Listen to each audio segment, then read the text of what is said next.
In this video, I'm going to show you how you can easily change background color in reader mode in Safari on an iPhone or iPad.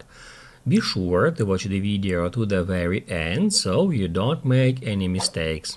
Let's get started, guys. I'm gonna show you all the process from the beginning, and first off we need to open up Safari and then head over to some web page.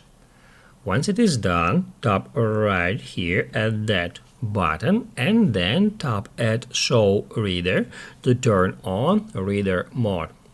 Reader Mode allows us to make text content easier to read by removing all the unnecessary elements. As you can see, it keeps now just the article text here.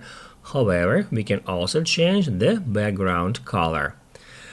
To do that, just tap right here, and that's where we can easily select any color. I prefer gray one, and basically, guys, that's it. So that's how you can change background color in reader mode.